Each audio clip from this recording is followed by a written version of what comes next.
नमस्कार जय जगन्नाथ आसतु आज आम बनैबा जगन्नाथ महाप्रभु 56 भोगर गोटे बेसर कथार अच्छी श्रद्धा आउ भक्ति रे आम कि बनैबा ता निश्चय भल होता है। तेबे चलतु से श्रद्धा और भक्तिर सहित आम बनैबा महाप्रसाद बेसर। बेसर रे पकेबाई आम ये कटा परिबा नहींचे जमीक बोईत कखारु झुड़ंग बीन सारू कदली कदम्बुल पोटल शिंब आ बेसर रे पकेबाई कला चना। बेसर बाटण आम नहींचे 2 चामच सोरिष गोटे चामच पानमधुरी गोटे चामच गोलमरीच आउ छोट 2 खंड अदा। एबे आमे आरंभ करिबा बेसर प्रस्तुति। बेसर श्रीमंदिर रे माटी हांडी रे करा जाए। आमे एठी माटी हांडी नहींचे। माटी हांडी गरम होला परे 2 चामच घी देइचे तापरे 2 ग्लास पानी दे टिके गरम हेबा पई छाड़ी देइचे। पानी गरम होला परे स्वाद अनुसार लूण हलदी पकी कटा परिबा सबु पकई देबा तापरे भेदा होइतबा कला चना पकई देबा।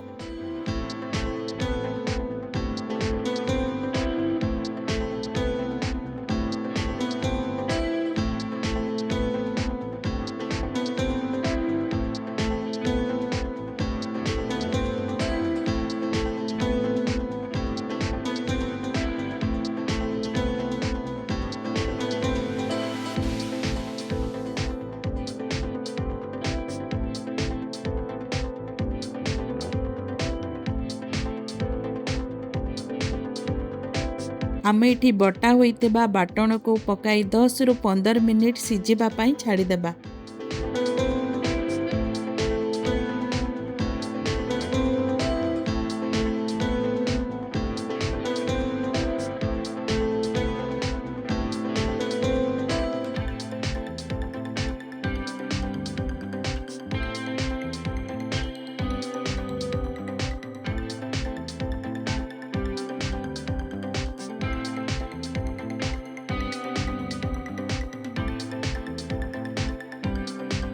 एबे आमे बेसर रे गोटे चामच गुड़ पकई दबा। बेसर रे गुड़ पकेले स्वाद बहुत बढ़िया लगी थाए।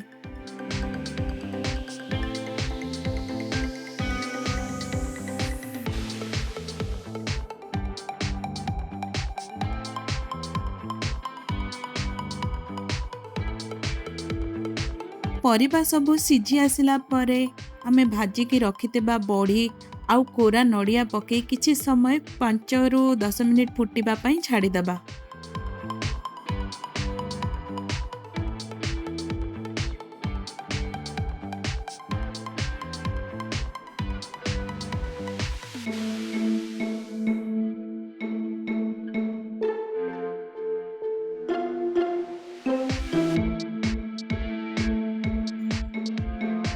तापरे 2 चामच सोरिष आउ गोटे चामच जीरा बेसर रे पकई देबा एवं घी गरम करी किछि बेसर रे पकई देबा।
एबे बेसररू एते बास्ना आसूची जे जमा भी लागुनी। मु घरे बनौचे मते लागुची जेमिति मु श्रीमंदिर रे अछि आउ मते चारिआडे महाप्रसाद बेसरर बास्ना आसूची।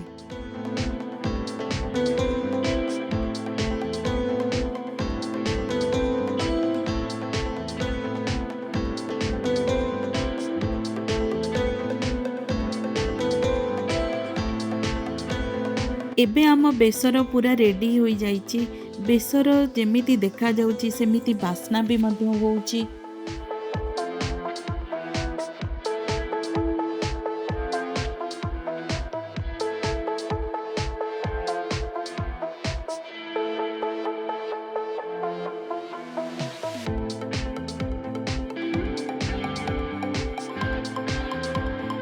ଆଶା କରୁଛି ବେସର ରେସିପିଟି ଆପଣଙ୍କୁ ନିଶ୍ଚୟ ଭଲ ଲାଗିଥିବ। ରହୁଛି ଜୟ ଜଗନ୍ନାଥ। ପୁଣି ଦେଖା ହବା ଆଉ ଏକ ନୂଆ ରେସିପି ସହିତ।